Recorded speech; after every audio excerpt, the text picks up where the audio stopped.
Hey, wassalamualaikum warahmatullahi wabarakatuh. Terima kasih sudah klik video ini. Di malam ini seperti biasa aku akan menemani kalian dengan menceritakan satu kisah horor Wawa part selanjutnya. By the way, Wak, absen dulu nih sekarang. Kalian nonton video aku nih pas lagi di mana, Wak?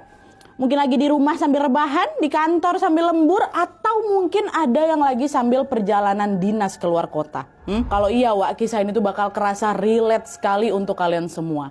Namanya tugas dinas ya kan, biasanya kan ada seru-serunya gitu. Kita bisa dapat pengalaman baru di tempat yang mungkin belum pernah kita datengin sebelumnya ya kan. Tapi gimana jadinya kalau pengalaman yang kita dapat di sana itu ternyata bukan cuman soal kerjaan, Wak, tapi juga pengalaman horor dan nasib buruk. Itulah yang dialami sama Wawa kita sama timnya juga waktu bertugas di pedalaman Papua.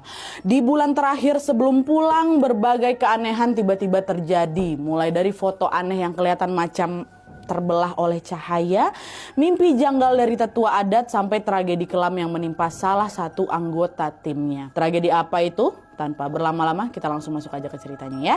Check it out! Oke, Wak, jadi kisah ini tuh dikirim sama Wak kita yang bernama Haris dari Jawa Barat. Halo Mas Haris. Jadi, Wak, pengalaman horor ini tuh terjadi pada tahun 2017 waktu Haris kerja sebagai koordinator bidang pangan di salah satu lembaga survei yang ada di Indonesia, Wak. Haris dan timnya ini sering sekali ditugaskan ke berbagai daerah. Di sana mereka ini tugas surveinya adalah mensurvei kira-kira produk makanan seperti apa saja yang disukai sama masyarakat di sana, apakah selama ini distribusi produk pangannya itu sudah merata atau belum, dan apa yang sekiranya harus diperbaiki gitu. Kurang lebih kayak gitulah dia tugasnya. Nah, pada suatu hari di tahun 2017, Wak, Haris ini dapat tugas untuk survei ke Papua.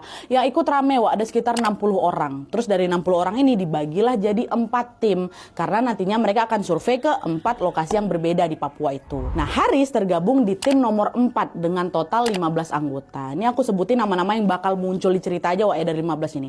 Ada Randy, Bima, Iman, Aldo, Anwar, Fajar, dan yang terakhir Lukman. Oke.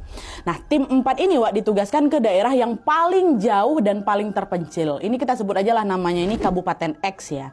Nah, dari pusat kota Papua, mereka ini harus melanjutkan perjalanan ke Kabupaten X ini menggunakan pesawat kecil, Wak. Karena waktu itu akses transportasi darat tuh nyaris macam nggak ada gitu loh di sana. Dan sesampainya di Kabupaten X, mereka langsung menuju ke posko atau base camp yang akan mereka tinggali selama bertugas di situ. Ini sedikit tambahan informasi aja, Wak. Posko atau base camp yang mereka tempati ini berbentuk rumah panggung yang berbahan kayu dan terdiri dari 2 lantai. Di dalamnya ada ruang tamu dan beberapa kamar yang ada di lantai atas dan juga di lantai bawah. Oke. Nah, Haris sendiri nempatin satu kamar yang ada di lantai atas ya.